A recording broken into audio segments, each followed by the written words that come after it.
Hello, everybody, and welcome to the HuntScience podcast. I'm your host, Eric Lance, a professionally certified wildlife biologist and natural resource professional, college professor, and owner of Land Source Consulting. The HuntScience podcast is dedicated to bring you the latest information on popular habitat management topics, wildlife science, hunting strategies, and the general conservation and land management practices to help preserve our natural resources. Thank you for joining us today. We are excited to have you with us and hope that you enjoy today's episode. With that said, let's get started. This episode of the podcast is brought to you by our primary sponsor, Land Source Consulting. Land Source Consulting is an Ohio-based wildlife and land management consulting company that I own and operate not only here in Ohio, but through the Midwest and beyond. At Land Source, we work with private landowners just like you to build and develop those property-specific management programs to help bring the goals that you have on your property to life.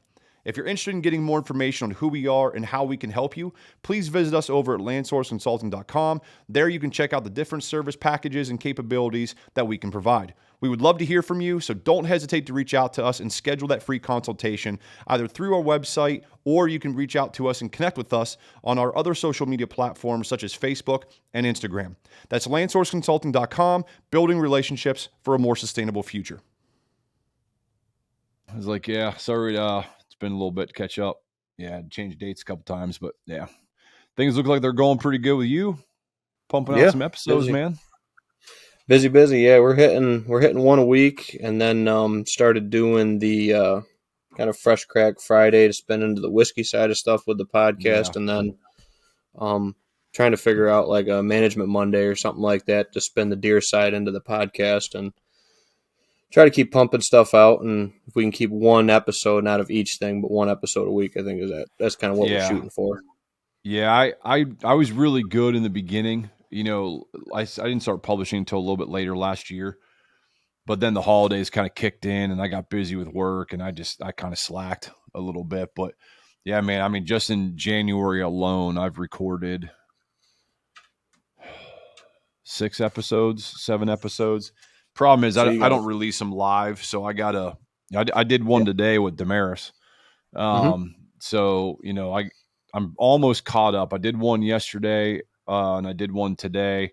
I'm almost done with yesterday's, and then I'll finish today's. And, you know, I've got a lot of them in the bank, so I've got the next month already pre-programmed, ready to automatically release. So it's nice. That's the name of the game, is just pumping out content for sure, man. Because, I mean, I need to do stuff, you know, too. I want to start doing some shorts. You know, the problem is, man, is like the time to go back and look at episodes and go, what's going to make a good short, you know, type of thing. That's the real pain in the ass, you know, with that. Yeah, you know, so I've had a bunch of ideas that I want to do because I've got the studio and I've got, you know, the time to do it during the day when the wife and the kids are at school and work. And originally I was going to I have an account. I created a Patreon account and I called it the HuntScience Academy. And what I was going to do was do like a subscription paywall, like $5 a month, you know, something like that. And have it broken down in a bunch of different, you know, categories, have like, you know, technical, like nerdy sessions, like, you know, kind of set up like Deer Steward was, you know, like the nerdy, like deer biology, waterfowl biology, upland game bird biology, like just kind of like 10, 15, 20-minute videos tops, you know, understanding, you know, what. But then I started thinking about it, man. I'm like, I haven't shut the idea down yet, but I'm like, who the fuck's going to pay, you know, $5 a month for something you can just find on YouTube? You know, but then I started thinking, I was like, you can't find a lot of that stuff on YouTube, you know, and so I don't know. I'm going to create the content. I'll probably put it on Patreon, but I'll probably release some of them on, you know, Facebook, or excuse me, not Facebook, YouTube. Like I started creating I'm trying to get the university to let me teach a waterfowl and upland game bird ecology course. And so I started looking at it and I'm like, yeah, I've got the PowerPoint all done. I'm like, dude, I could sit down and talk about this for like 20 minutes. just talking Right. about like the evolution of kind of the conservation, the North American conservation model with the different regulations and kind of how those things go, come in. I was like, it'd be useful content. So putting that kind of stuff out is going to be happening here pretty soon. Doing some field videos, kind of like what you're talking about, like a Management Monday type of thing. But Yep. I have to think of I'll probably just label it under the HuntScience Academy, Hmm. weekly. I don't know. I'll think of something. But yeah, once the growing season stuff comes in, plant identification, just some shit that I'm doing out in the field, nothing crazy. Um, Yep. but yeah, that's the name of the game, man, is getting the content put out, and these shooting the shit sessions like this always kind of stimulate the get the brain flow going, type of thing. So I mean, Yep. people listening now, I mean, I'll probably just put this out the way it is. Hmm. Um, but yeah, it's so those of you listening, yeah, I've got some things in the works of actually putting out a lot more, content and, collaborations with guys like, Snavely and, the NDA guys and just other people that I know with waterfowl and, some of the professors at the university. So, all that stuff, just, where's the time go? Then I throw two daughters in that play travel sports. Hmm. It's like, geez. Yep. Yeah, that's So, what's getting tricky with me with the podcast is like my co-host. He's got a let me think. Owen's like 5'4", going on 5 months now, old. So he's right in the thick of it with a brand new baby, and that's his first. So he's learning the yeah, whole deal. yeah, I remember those days for sure. Yep. Yeah. So what all else you got planned for your show? I like your setup, man. Your Uh, setup looks good. yeah, thanks. It's the bar actually. My buddy Nate that does the podcast with me helped me build. He gave Nice. me all the tongue and groove boards. This came out of a old lake house, the kind of bar corner. But yeah, I don't know. I just kind of had the idea, had the theme. I like doing the live Q&As and stuff like that on Facebook, and then I was like, well, I could put it on YouTube, put it on Facebook, and kind of build a podcast kind of channel. It didn't start with that, but it's kind of where it's moving to right now. Yeah, because you've been Um, doing those Q&As for a couple of years. Because me yeah, and you, me and yeah, you did one. I mean, shit, we did one after we met at. It wasn't Deer Kips Steward 2. It was the was one of Habitat the one. modules at Kips, And I mean, shit, that had to have been 2016, 17, something like that, 2017, probably. something like that. Mhm. Yeah, hey, you've been going for a Yep, hot minute, man. That's good. yep, yeah. So and then I just started publishing them. I'm sure there's probably a way I can go back and put all that old content back up if I wanted to, but um, or just keep going. Like you said, where's the time to go back through and log all the old episodes and try to put Yeah, them into content and I publish know. them, or just keep rolling with what we got. Need to hit that lottery, man. Just hire a producer. Be like, I need you to Yep, do all this. yep, just listen, just send it to me at the end of the week. We'll approve it for dispersal next week. yep. But yeah, the studio, it's part of me. It took forever, and I was pretty picky, when I set mine up. Last year I was building it and stuff. And, right now, what I didn't take into account was because I have so many friends and so many contacts I planned on bringing in for in person interviews that I Hmm. set the studio up more for that. So, like Hmm. right now, for those listening that see my in studio ones, like you see the TV with the logo behind me and we're looking like cross table. So I've got to turn the table around and, you know, Yep. when I do, and you get kind of the full effect of the studio. So, yeah, it is. It's slowly going. The stuff that's happening behind me is work in progress for sure. But yeah, man, I don't have the whiskey thing that you got going on, but yeah, it's I couldn't find that one I forget the name of it now, but I looked for that one that you were telling me about. I couldn't find it anywhere. Yeah, that Weller up there, that green Yeah, label yeah, that's Weller. right. The Weller. Yeah, I couldn't Yep. find it anywhere.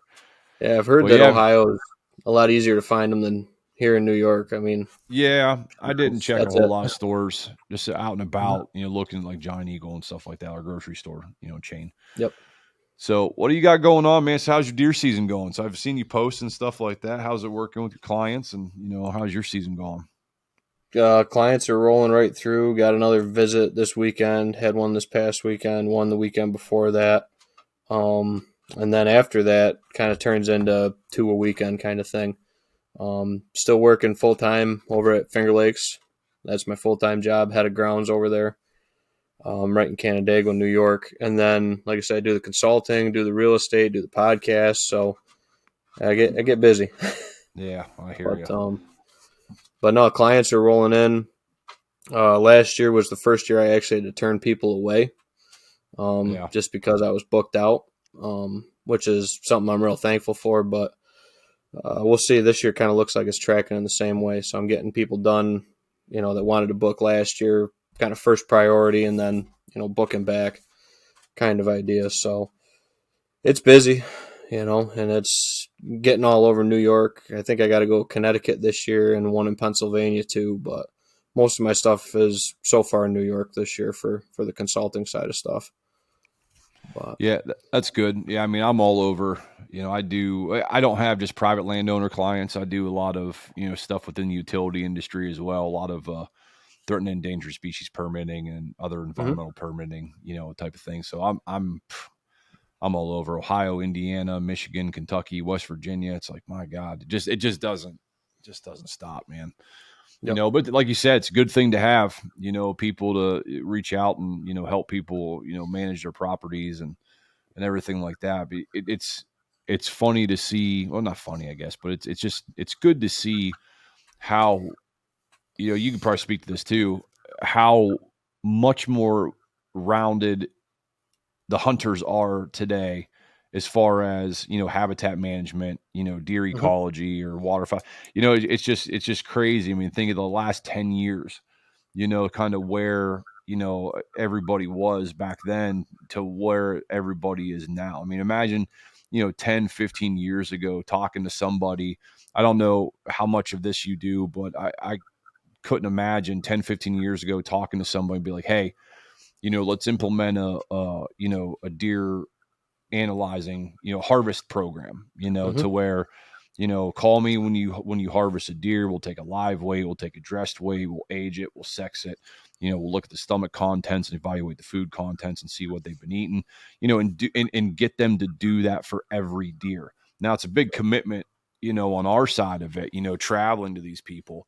hmm And if they're far away, I got a couple clients that are too far to do that, but training them, how to do that. Hey, hmm I'll come down and spend a day or two, and we'll walk through how to do it. It's exciting, and it's like you said, thankful that people have the interest, that they want us to, come out and do the things that we do. Yeah, this is actually, you said 10 years. It reminded me, this is my 10th consulting season. So I've been at it. I've been at it for a bit now. Yeah, man. God, let's see. Yeah, I've been I'm pushing 15. Yep. Not 15. I wouldn't say 15 in like the habitat. I'm probably hmm same as you. I'm probably 10. Yep. Because my first part of my career out of undergrad, I was doing a lot of green work, a Yep. lot of wetland and a lot of wetland permitting and stream permitting, and it was kind of natural resource assessment. So nothing like particularly focused on deer. And honestly, I would say probably about 11 years ago is when I really started getting into the, what was the QDMA then, and like see, in the background now and the NDA now, and then I really was like, okay, yeah, I gotta start doing this, for sure. Yep. That's good, man. Yeah. Any good success stories, man? You got some big bucks on the ground? Yeah. I mean, this year was another year. I mean, this is the first year both me and my dad tagged out in New York. Nice. Bucks. So, which I haven't. I kind of estimated the age of the one I shot with my bow at 3.5. After looking at his tooth wear, but I got teeth to send out to the deer age lab. Yeah, I was gonna say you Um, sending them out. yeah, yeah. Yeah, My dad's gun buck was 5. His bow buck was 4. My pistol buck, which I shot my first buck with the pistol I this I year saw too. that. That was cool. Yeah, that was Yeah. cool. So, and I actually let him go 3 times with the rifle because I was dead committed that I was going to shoot him with the pistol or I wasn't going to shoot him at all. So it all Yeah, worked out. So he's either 5 or 6, depending on, we've had history with him the last couple years, and killed him on what I call the 1 year rule, which is how we killed 3 out of those 4 bucks this year. So that's something that I've been working on. I got a whiteboard down here in my basement or whatever that's got bucks logged with stand observations, trail camera photos, and I use previous year's data, last year's and then the year before that, if I got enough history with them to target those deer in those sections of the property, 1 year to the day. And that's, like I said, Yeah. how we killed 3 out of the 4 of those bucks this year. Nice. Yeah, it was, speaking of deer pattern, it's I was talking to Dr. Damaris today, and the whole discussion of the episode was buck movement, Mm-hmm. really looking at, the research studies that they've done. And it's just, it's interesting. And I'm sure you're the same way. I've always been intrigued, where the things that we think we know, and the things that we've been taught in school, and the things that we've been educated on in the field and running trail cameras, and then to see it come to fruition on telemetry data, or like the shock of some of the things. You're like, holy crap, man, just talking today, because you're saying you have history with bucks, and I got to tell you, I mean, the last handful of bucks I've shot, I was telling my buddy this. I'm like, I don't have any, history with them. Mm-hmm. I have history with the more immature, younger bucks that are hanging around, but the bigger bucks that I've shot, um, they just come out, and even the ones I haven't shot, the ones I've seen through the woods that are just too far for a bow, that I never see again. It's just, it's always a little bit frustrating, because, pulling those cameras and wanting to look at, and log them into the binder and look at Mm-hmm. this guy, name it, all of a sudden you're sitting there during the rut, and this buck comes in. You're like, where the hell did he Yep. come from? And you're like, yep, Mm-hmm. we're going after him now. Yep. Type of thing. It's just Yep. always, I always get a little bit jealous, where people are like, yeah, I got 3-year history with this buck. You're like, damn it, man. Like, I don't even have a cool trail camera photo to show you the one that I killed. It's just, there he was. Yeah. Yeah. And I mean, some of them have been like that. I mean, not many of them, but like, are you more fragmented? Ag mix down there? Is that what? We're heavily fragmented, and that's one of the Gotcha. big reasons, is it's, Mm-hmm. that range opens up. I mean, the resources are limited. You're not having, yeah, the home range, the ranges, and especially the travel patterns, they're opening up, because the does are far more dispersed around a broader area, and these bucks have to travel.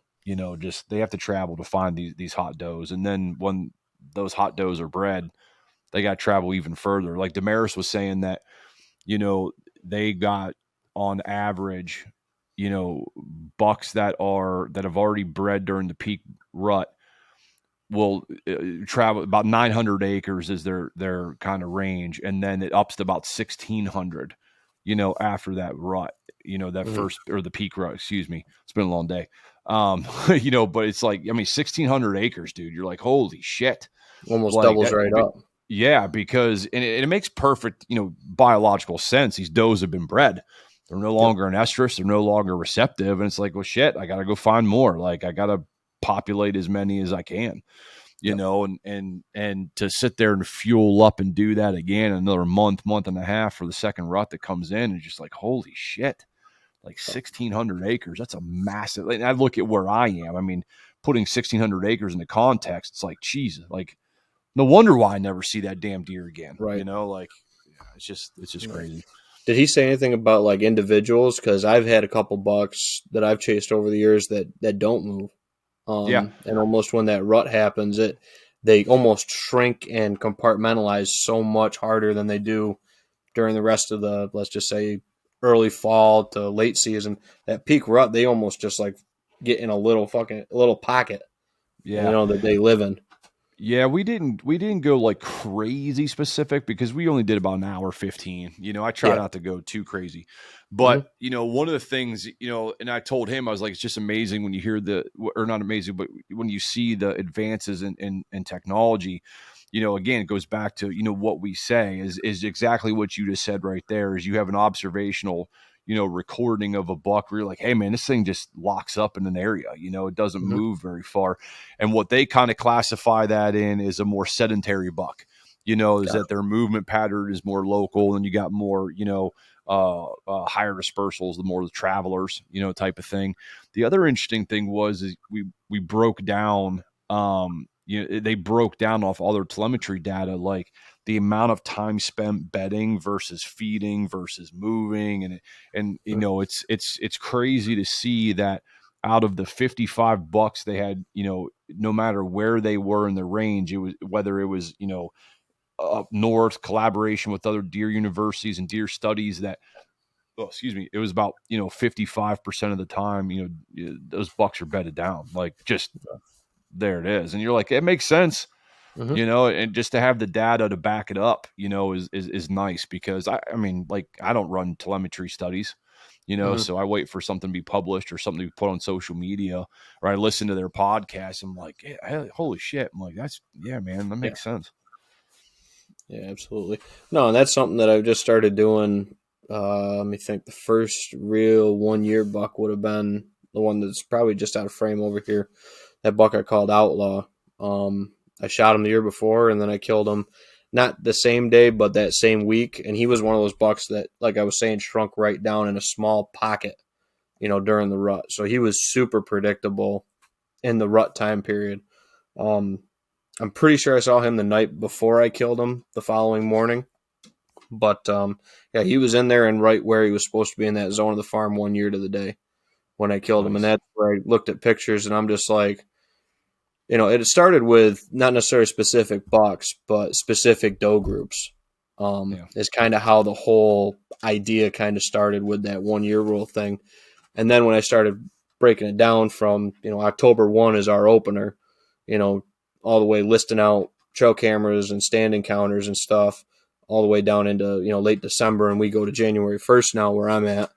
Um, I really started to see that not just line up with does, but just slotting into different sections of our property or different zones and regions. And it would track year to year with bucks. But like I said, it all started with, I know I got hot does here on November 4th. I hunt in this zone with the right stand, right, location, all that stuff. And then it turned into looking at specific individuals. And like I said, that's how we're killing a majority of the bucks we got around this year. Yeah, it's always fun, man, to listen to the Mm-hmm. stories that people have. It's just, it differs so much, and it just goes into when people ask us, about habitat management and what to do. It's like, man, it's like, I don't want to sound like I'm doing a cop out answer here, but it depends, brother. Mm-hmm. Depends what you got on your property, man. It's same thing with just, yeah, the hunting pressure and just everything. Yeah, it's just, yeah, the conversation was good today with him. It just reiterates a bunch of stuff, and some data that shocked me a little bit. I was like, oh, like that's just crazy. So yeah, man. So what do you got planned for this year? Kind of what are you doing to prepare for the next season? What do you got on your list of stuff you want to get done? As far as habitat work and things like that. Yeah. I mean, we're So both deer guys. We're both consult. We might as well start yeah, talking to it, man. People want to hear that shit. yeah, absolutely. So, I got a big, not really a big, but just a time consuming one. Not really, uh, really hard to do. Just going to be a lot of time. I got a whole access that I want to cut in on the far side of our family property on, stuff that I got going on.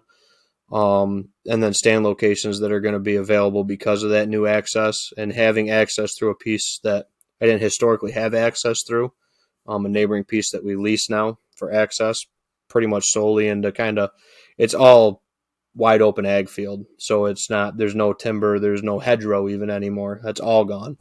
Um, but opening up an access along that, kind of border side to that field and being able to access in and around is one of my bigger projects. And then rotating out a lot of my food plot plantings because I had a lot of issues with white spot fungus on my turnips this year, Oh, okay. um, I which hadn't ended heard of up, that in a while. Yeah.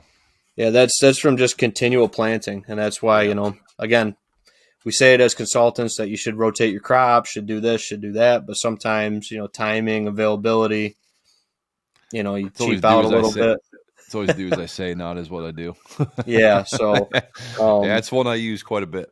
Yeah. yeah. So no, I had some white spot get into a couple of my fields and really hit my turnip plots hard this year. So best kind of fix for that is rotate them out for 2 or 3 years.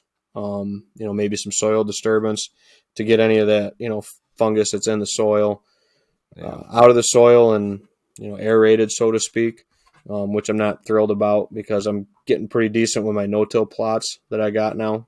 But probably just a heavy dose of buckwheat and cereal grains for a bit. Maybe switching some over into perennial clovers. Yeah, You know. I love cereal grains. I mean, you're Mm-hmm. you're pretty much in the same condition that I am, habitat, I mean, climate wise.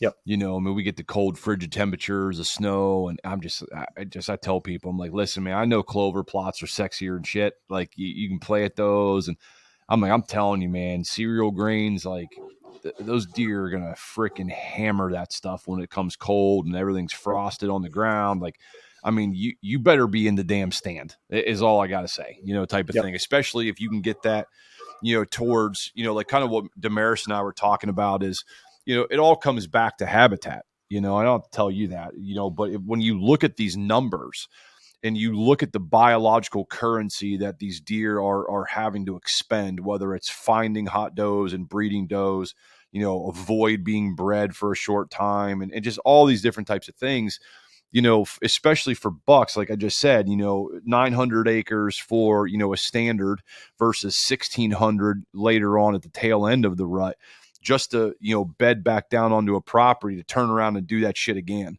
to have, high quality forages just packed with readily available nutrition to fuel them up for that, especially something that's so carbohydrate rich, that's immediate energy. It's just, the like you said, the rotations, the Mm-hmm. planning, it's not just what's in the article, man. Like, you got to look at not only your property but the surrounding property, and the travel corridors, and working with your neighbors. It's just, it's not the easy pill that what people want it to be, to swallow that thing and just be like, there it is. Yep. Go out and shoot it. But yeah, it's good to hear, cereal grains, they definitely don't get used as much as what they should, at least in my Yeah. experience. Most of the time I'm talking, people are like, what, really? I'm like, yeah, yeah, man. Yeah. Mm-hmm. Yeah. I lean on wheat a lot, for our soils and, like you said, our Yeah. climate and stuff we got up here. Rye's good, but we're a pretty decent producing winter wheat cover crop area. Same here. Triticale's getting used a little bit more now, where I am, just because they cut it off and feed it for kind of a silage for cattle. Yeah. But no, I lean heavy on the winter wheat, and it's cost effective, Yeah. too, and that's what people don't understand with it. Yeah. I like winter wheat a lot. It Mm-hmm. just, yeah, it's just the soils we have here. It grows well. Yep. I can't really remember the time I've had a problem with wheat. Yeah, it's been yeah. I don't think I really ever have. Mm-hmm. Maybe something establishing right away, just the seed rate, something like that wasn't where it should have been. But yeah, so are you doing? So you mentioned no till. Are you starting to get more into no till type of stuff? Yeah, I think the last, I'd have to look back at my planting notes. I think it's been the last 4 years. Um, Very minimum tillage, if any tillage. Yeah, But again, using the crops we got, really watching the radar, um, terminating existing vegetation, all the stuff that has got to happen for that to work. You can't just go out there and spread it on a goldenrod field and expect it to work. yeah, And yeah, everybody wants to, say you can do that, and you can. You just, like I said, the biggest thing is just terminating that existing weed competition. If you don't get rid of that, you're throwing seed away. yeah, Um, for sure. but You know, and the other thing I do with no till is I bump my rate up about 30-ish%. yeah, Because it's a straight, just kind of a top sow or broadcast on top of the soil, and then usually I'll run the packer just to get it a little bit down in the soil and shake it through some of that chaff and stuff like that might be on the surface. Um, but other than that, and then maybe it's not really pressing it into the soil; it's more just to get it down to the soil. yeah, But I'm watching the rain like a hawk, to do yeah. that. Helps push it in and everything. Yeah, they Mm-hmm. are you shit, what was I just gonna ask you?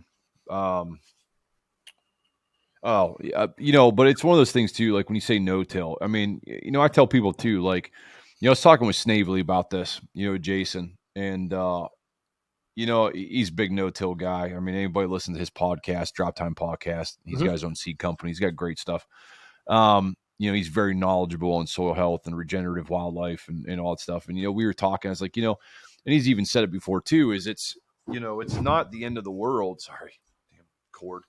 It's not the end of the world. Like when you mentioned a goldenrod field. I mean, first off, what are your goals? I mean, if you've got a, Yeah. really well established early successional field, you know, I tend I tend to focus my plantings not so much in like a nice square and things like that.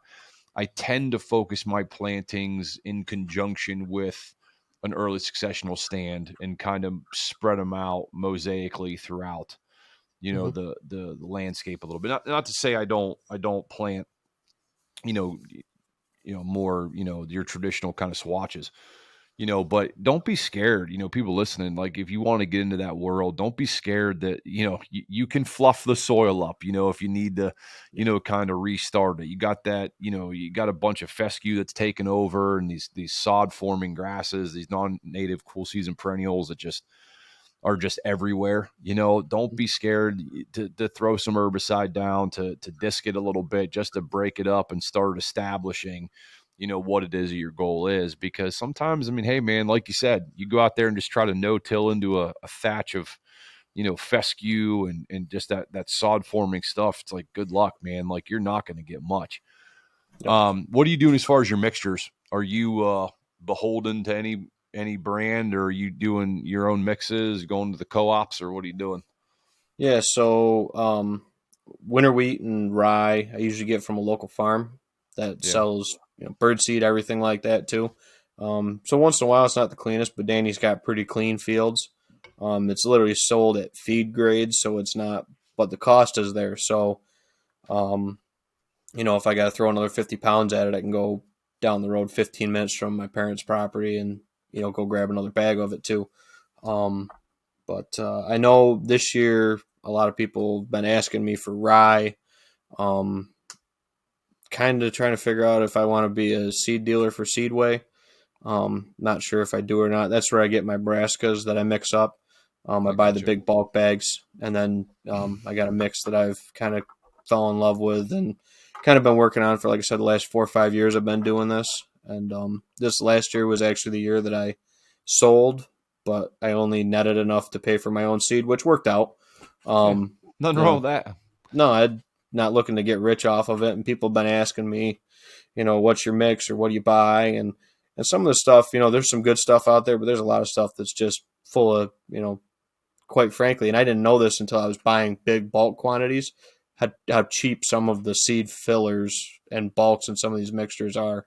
It's really important to look at what's on the label of your seed that you're buying, because some of it is just it's pennies, literally pennies per pound for some of the seeds that are in some of the mixes. So, um, and then I like kind of strip plantings or like side by side plantings. I'm not a Yeah, big mix it all together in one bag, yeah, because of seed gate stuff like that. You get yeah. offset I and like. weird. That's how I do Yeah. it too. If I'm not mixing in with like early successional, like I'm running strips. Yeah, I like that Hmm. too. And then if my turnips get a little bit light, or like this year where I had some white spot wipeout, almost was in like little pockets in my field where the fungus was real prevalent, where it knocked the snot out of it. I went in and just top seeded it with winter wheat or cereal rye.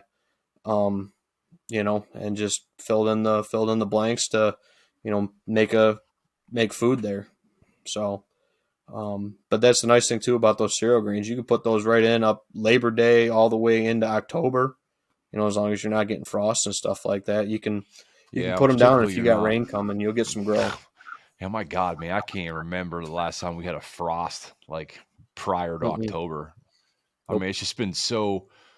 it's been a good time to plant in the fall plots because it's been so rain heavy. It's been so wet. Like you said, watch your radar, man. You're gonna be good to go. It's gonna push that seed in, and you're you're ready to go. Especially if it frosts and things like Yeah. that, and you start frost seeding, just kind of unplanned. Like yeah, it's gonna take pretty well. It's I guess the one positive of having a bunch of rain.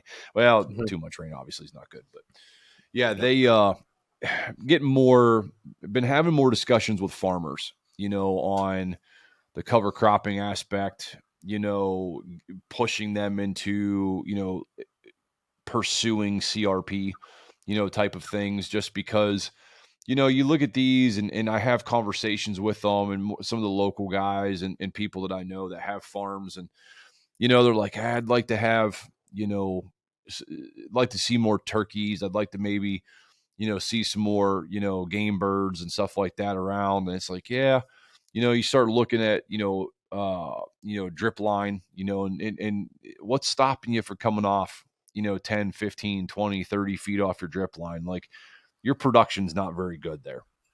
Mm-hmm. I'm like, go hit up and talk to the NRCS, at least see what they're willing to give you, see what's available, and start doing stuff like that. I mean, there's programs and stuff out there to help you do that, because, then on top of that, now you can start getting into, the cover cropping and things like that. And don't do it in large scale, because your soils aren't very good in most senses. That's why you're dumping all that shit on it, Mm-hmm. and you're going to have, it's going to take some time, be smart about it. Let's try a small area, and they're starting to see they're starting to see the light at the end of the tunnel, which is good.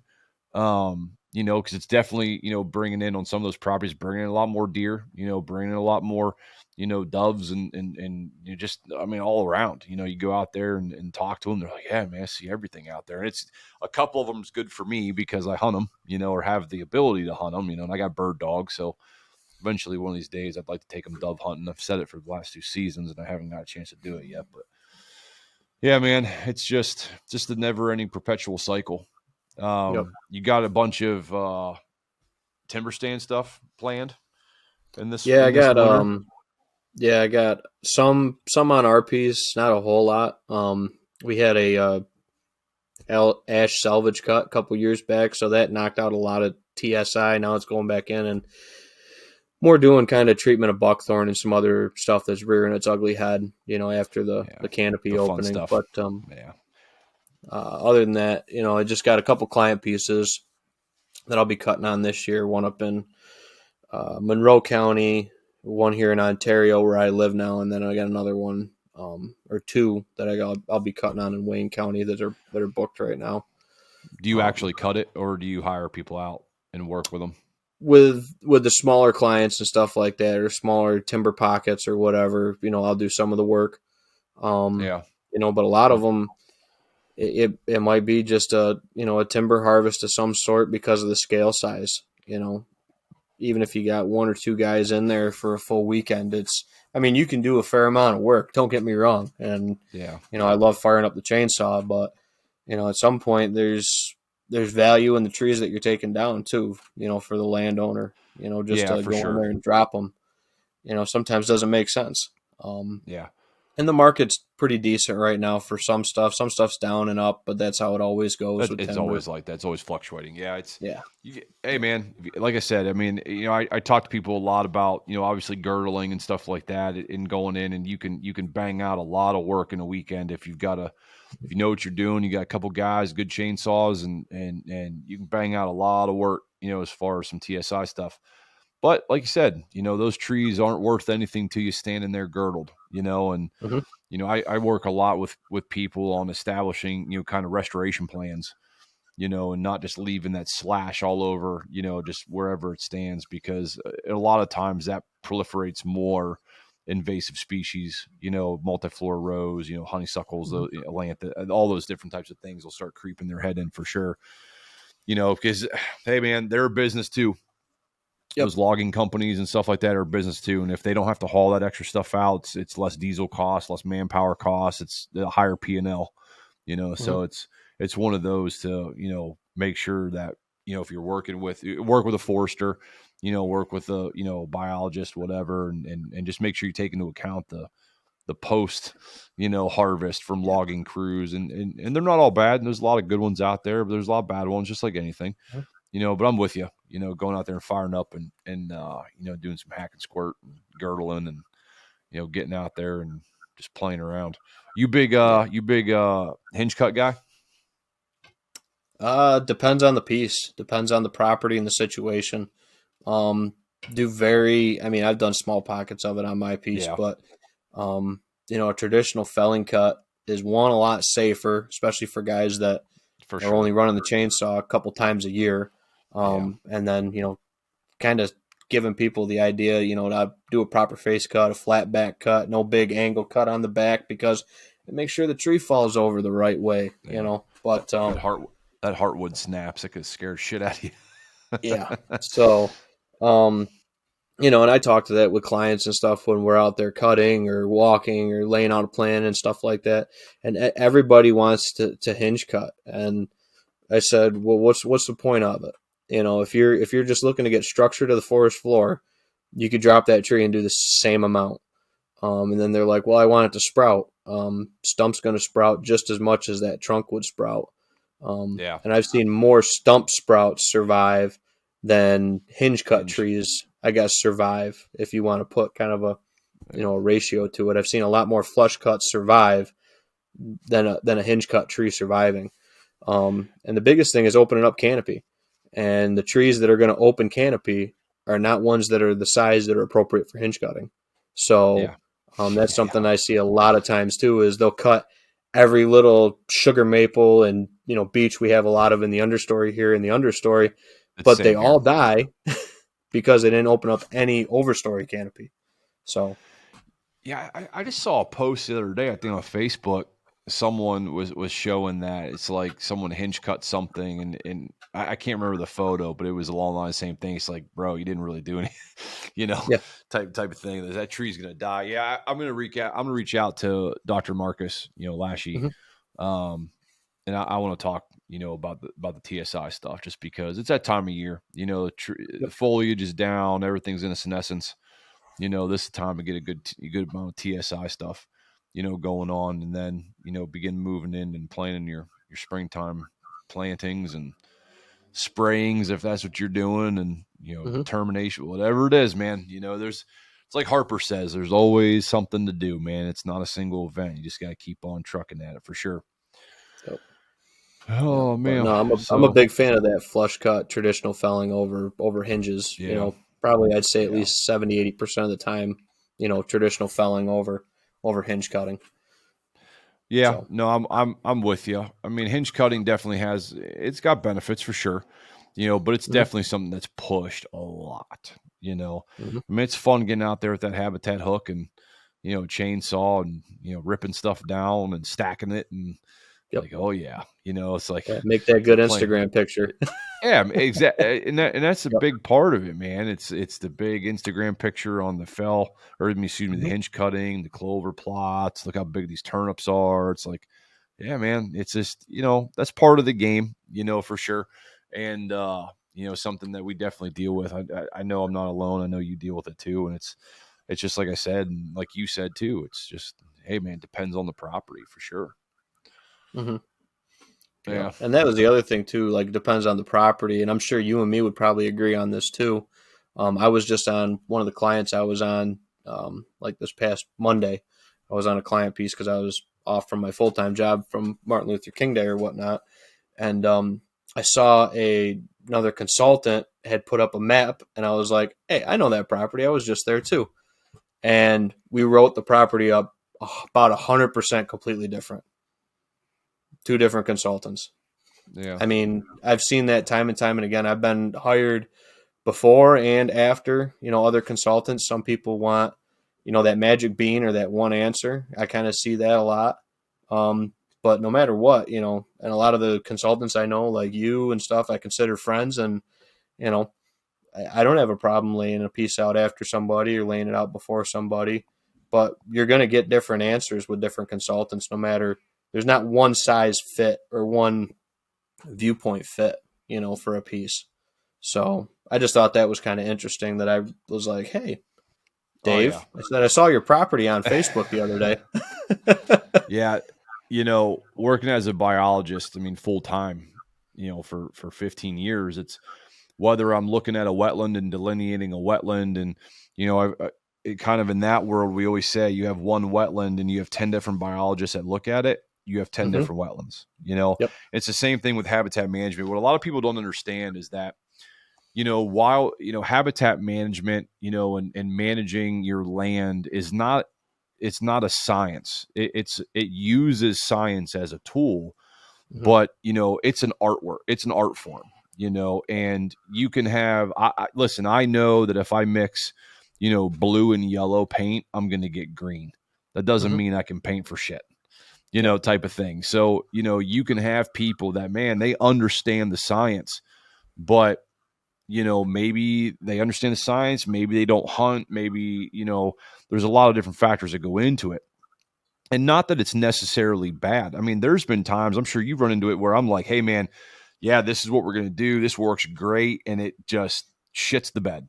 Mm-hmm. It And then you can. look Yeah, like an idiot. You're absolutely. like, hey, okay. I mean, I can't control what they do. I mean, you see it as well as I do. Like, I've got this Yep. nice, we're funneling, we've got bedding cover, and they're just not using it. There's food here. Yep. Like, it's just, okay, we got to, go to the drawing board and try something else. And sure shit, you find something that works and you're like, what? Like, how Yep. did, okay, Yep. Yep. that worked. But yeah, it's, a lot of people think it's just, like you said, a one size answer. But, if me and you go look at a property, there's going to be similarities. There's going to be more differences probably than similarities, Mm-hmm. and that's just the way it is, and people have to understand that. Well, so-and-so told me, okay, well, good for so-and-so. He's not wrong, Yep. but he's, yeah. So no, you're definitely not alone in that. That's definitely a thing that happens Yeah. a lot And in all aspects of it. I think that it's, like I said, it's really cool. Like you said, it's an art form. So that's how, that consultant or whatever, painted that picture for that client, and then I painted it with my way and my spin on it.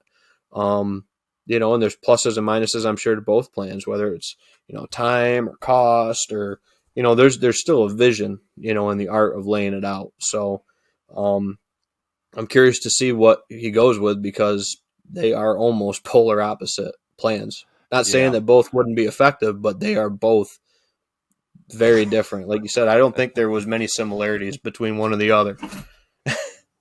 But Yeah. no, it's definitely something cool.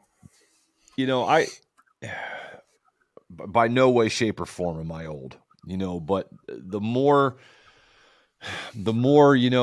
I teach at the university too, and I'm constantly talking, to students about this and out in the woods, and I'm listening and I'm reading, literature, and just you always sit there and say, oh, we gotta manage it in nature's image. I mean, you got to think of it to where, I look at it and I'm like, what was it? Try to envision what it was like prior to man, screwing shit up. Like, it all comes down to good habitat. Like, you want to talk about fawn recruitment, you Mm-hmm. need good habitat.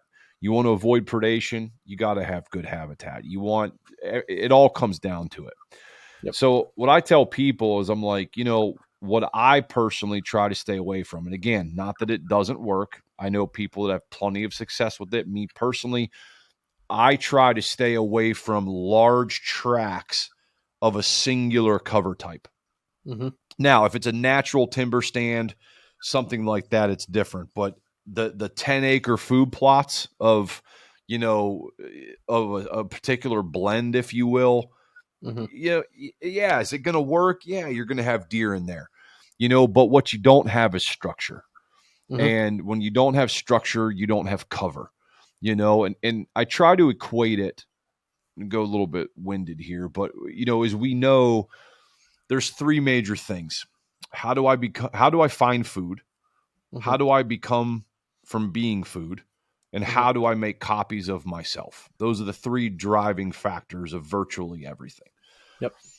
If you have a 10-acre food plot of a particular clover species, okay, yeah, you've got great food. You've got Mm-hmm. highly nutritious, palatable, easily digestible food. And if it's in the summertime, awesome.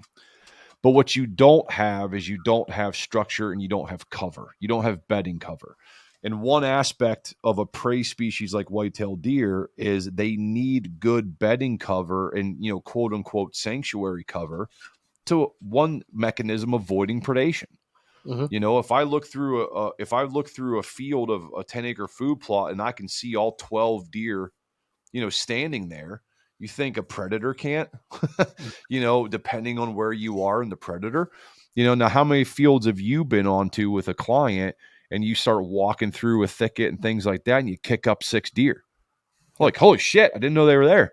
Right. Yep. It's you need to, my goal is always to, almost always, I don't like to use absolutes, but Hmm. really drive home that your food should equal cover and Hmm. your cover should equal food. And Yep. if you can do that a majority of the time, you are going to have a good property, and you can sprinkle in an acre. I mean, listen, depending again where you are, a good, Hmm. where I am, you put an acre food plot in, that's pretty good. Yep. You, most of this property size here is 15 acres. You're hunting a 40-acre property, like you're beating Yep. people away from it. Hmm. You put an acre food plot in, you put a buffer strip in, planting next to a monocrop agriculture field, like you're going to do good and you're going to see deer. But managing your cover to equal food and your food to equal cover, just that simple guide is going to just exponentially increase the usage on your property. I mean, Hmm. I've seen it time and time again. Now how you do that, that's the argument. Yep. Yep. Yeah, and then like I said, the thing that if anybody watches any of my content or anything like that, I pound access in. Yeah. It's the easiest thing. Sometimes not. I guess easiest isn't the right way to say it.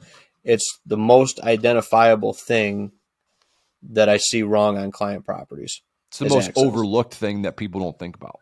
Absolutely, and not just the visual aspect of it either. It's the scent aspect of it. It's walking through the center of your property to get back to it. Now sometimes you got to use topography and other stuff because it's your limitations, and sometimes it's cut a property in half and use it like a north half and a south half or however you got to do it. But the access comes first before any improvements that I lay out on it. Um, Yeah.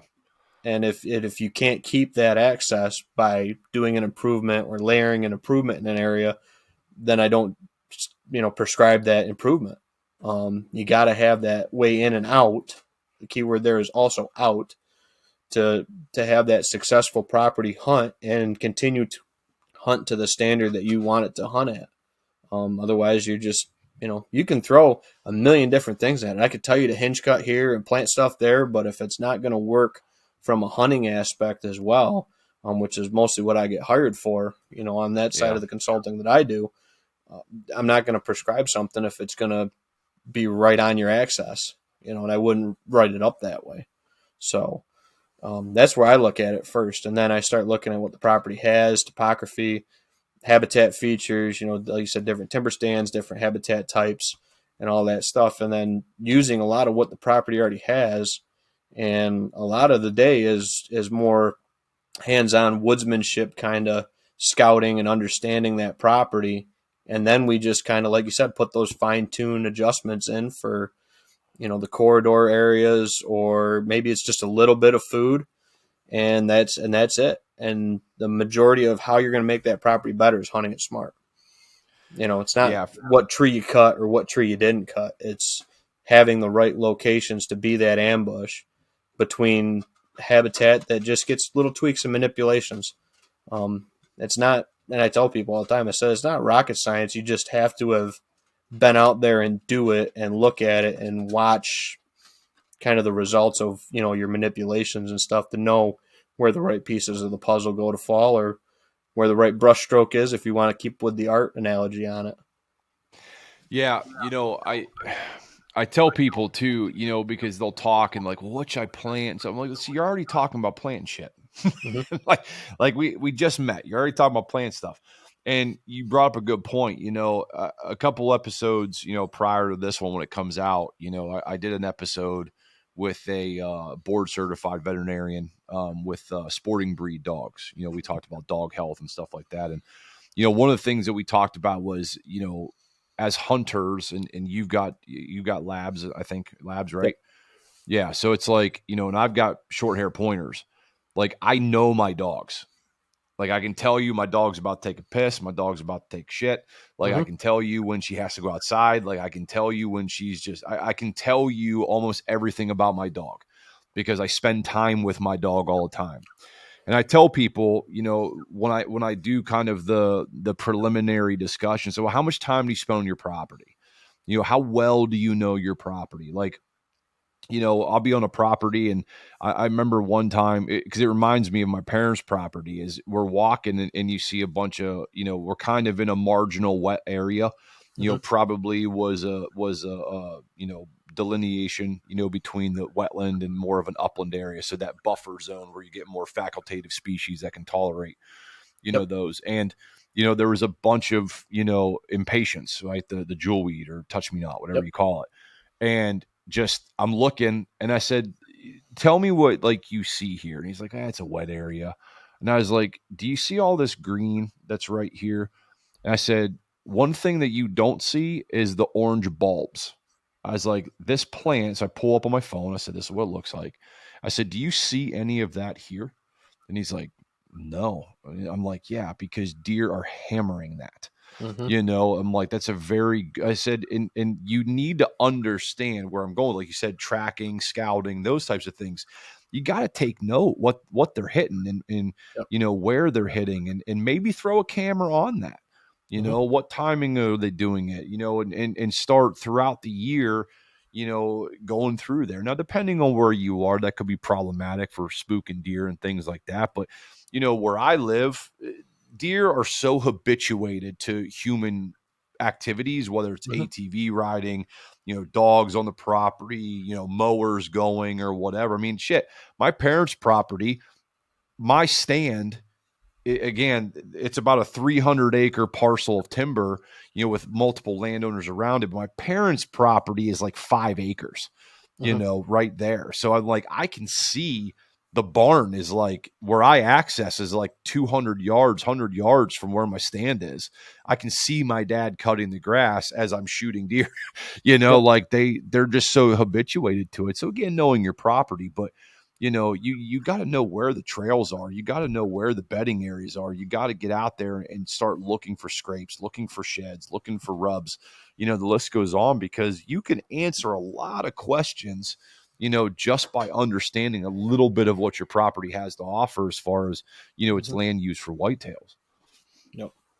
Yeah, and like I said, and that's some of the go-to stuff that I see a lot is, let's just say I have an open area. I should plant food here, but if it doesn't It's work for always your the first thing. access, or if it's because nothing's growing there, there might be a reason for There's a that too. reason. Yeah.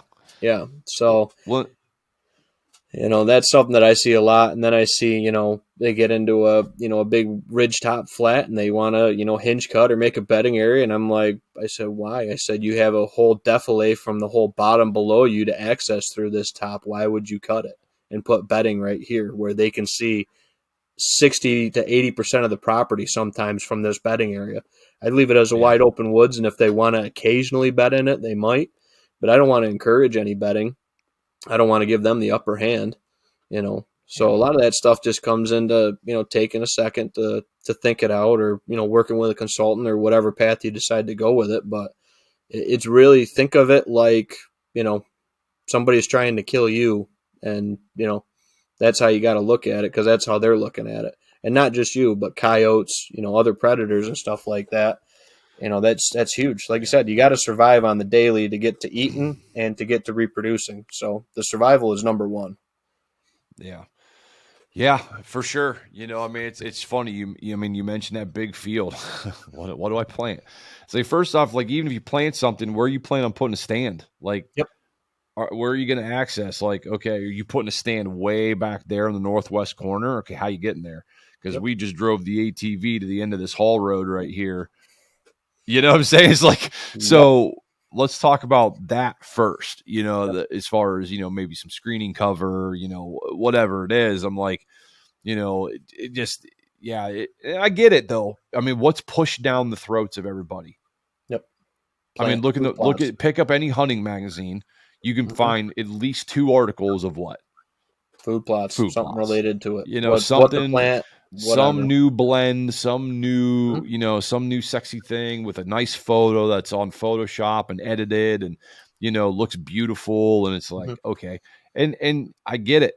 You get it with everything in the hunting industry. The marketing is a huge ploy. What camo are you wearing? What are you Hmm. planning? What gun are you using? What bow are you using? I don't give a shit what bow you're using. Did you Yep. kill?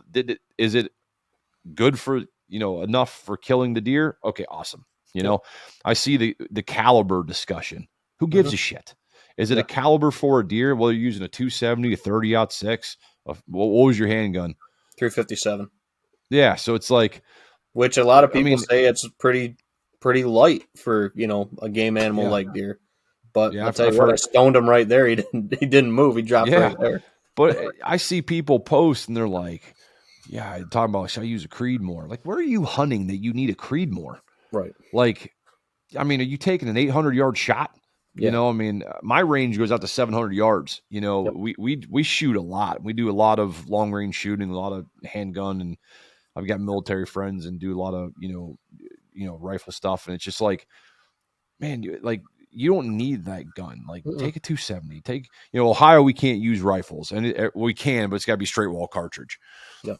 Which, don't get me started a little bit. I mean, there's definitely spots where you can't, like Northwest Ohio, the state trees, a telephone pole, Yep. but then you start getting Southeast Ohio and the topography. Like, listen, there's people using high powered rifles in Ohio for sure.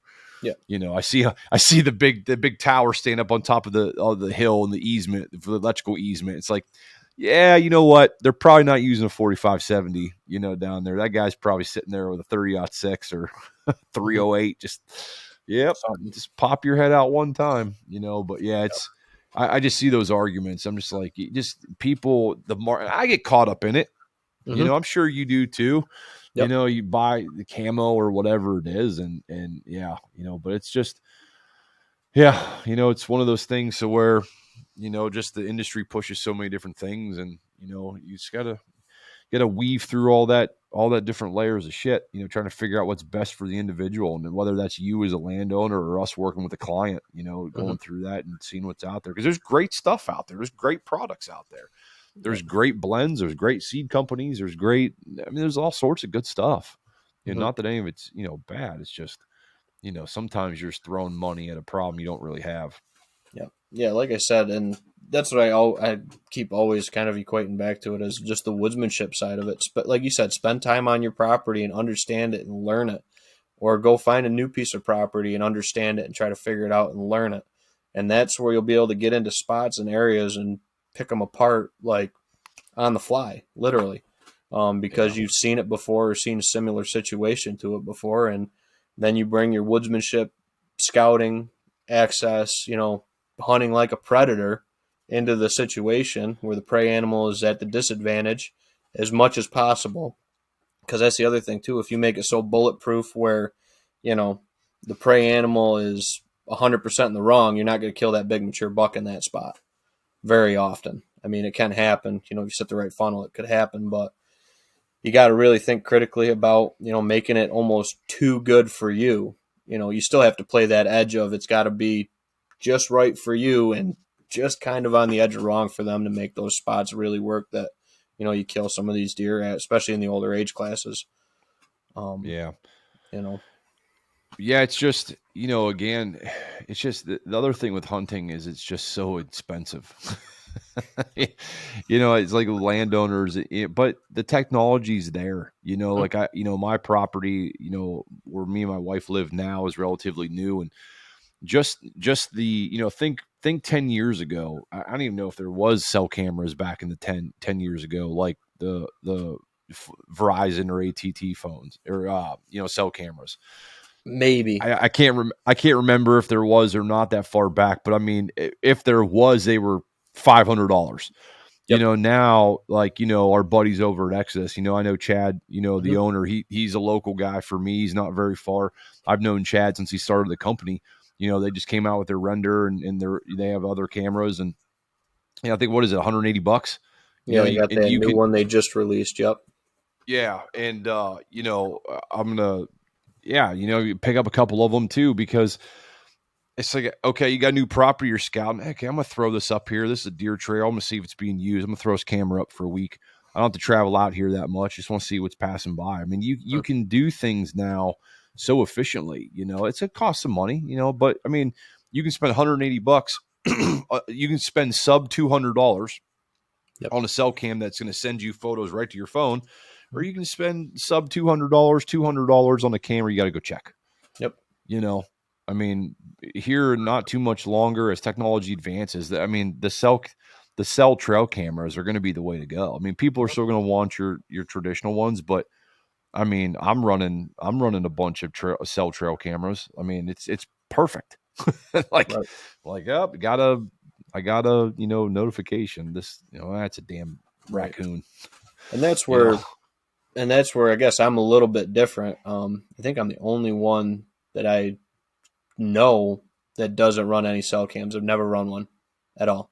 really, Yeah. And then, like I said, I think part of that one it was the cost in the beginning of it for sure. I mean, now they're much more cost effective, and the market's caught up, to the quality and stuff like that with them. But especially with this 1 year rule stuff that I'm working on, as long as I got an Exodus in there with lithiums, doing yeah, my scouting for me for the next year, or if I'm in there to hunt a spot, I might pull a card and end up pinging one on some most recent info. But a lot of it is historical use, and with these specific bucks that I'm going after, the ones that I want to go after, is just having a good camera, like you said, those Exodus ones that I could put out there and not have to worry about them. yeah, For that side of it too. Which is always good. And then obviously you got to do your troubleshooting. Know your cell cams. I know a lot of people that again have given up on them because they put them in a horrible spot or didn't read the book and set them up and get them all yeah. programmed right. So there's all different pieces to it. But no, I have never run a cell camera on any of the properties that I've hunted. I know clients that do and stuff like that, but I've You gotta give the times, never owned man. one. Yeah, I'm still I have a couple, but I'm still probably 70-30 traditional cams. I mean, I'm still running. I've got 8 of the original lift, Exodus cameras. Them damn Yep. things are still trucking, buddy. Oh yeah. Put lithium batteries in it. I'll annoy Chad every once in a while for an update because I'm just yeah. Anyway, but yeah, Yep. he's listening. He'd probably laugh about that. But yeah, it's I'll send him an email if I can't get this damn thing to update or I locked myself out of it. I'll put a passcode on there and try to be smart. I'm like, shit, what did I put on there? I'm like, Yep. damn it. But yeah, I mean, it's and part of it is too is man, excuse me. Part of it is too is getting out in there and checking the Mm-hmm. trail cameras is fun too. You have your little portable reader, you plug it in, be like, all right, what do I got? What do I got? What do I got? Yep. Type of thing. But yeah, I I wanted to reject it for a little while because I was like, I'm not spending that much on Mm-hmm. on a camera. I can buy 2 cameras for the price of that. Yep. And but now that I've got a couple of them, I'm like, oh, I'm like this is nice. I'm not gonna lie. Yep. I haven't actually been to that camera. Like, look it up now. I mean, I've got I think my battery is on my 2 that I just freshed the other day. I mean, it's been over a week and I've gotten hundreds of photos from these things and battery's still 98%, Yep. So it's like just being able to check it from right there. I just, it's Mm-hmm. got its pros and it's got its cons. We're going to be there one day and talking like, I remember the days when you had to check your trail cam. Yep. Only imagine what's going to be like in our 20 years. Oh my God. It's going to be Yeah, crazy. I was just on the tail end of when we first started doing cameras. I don't know. I think it was like probably 05 was maybe some of the first times that we used cameras. Me and my dad did. And that was before we had our property. It was on my grandmother's, and it was like just had come out with SD cards. You could only put like a 500 megabyte, not even gigabyte, megabyte, Yeah. card in them, and it ran on like big C or D batteries or an I remember. external Yeah. battery pack that was this big. Yeah. That the container for it wasn't quite weather tight, so you'd have to drill a hole in the bottom so the moisture would run out of it and not corrode everything. And yeah, just short of going. And I know people that I've talked to that used to go get them developed at CVS Yeah. or one of the Yeah. pharmacy places and stuff like that. You'd literally take your roll of film and go Yeah. into the drugstore to get your film developed, to see what was Yeah. on your camera. And you'd have 99 pictures of a twig blowing and maybe one of a deer butt. Yeah, or how many raccoons have probably been gone after, because Yep. you do all that work, a 500 megabyte camera, you set the thing up, and you're just like, what are you gonna get? Yep. Just Yep. bunch of non-target species, and you got those raccoons. Maybe you throw a corn pile out, just try to get to see what the deer are, and it's Yep. birds and squirrels and raccoons. Oh Yep. my lord. But yeah, the age old things that are never gonna change. We're gonna be dealing with that forever. Yep. So all right, man. Well, yeah, we've been over an hour shooting shit. It's been Yep. good talking with you. Yeah, We'll have to absolutely. definitely stay in touch, and friends of the show category that I kind of put some people in, and Hmm. I like doing these shoot the shit sessions.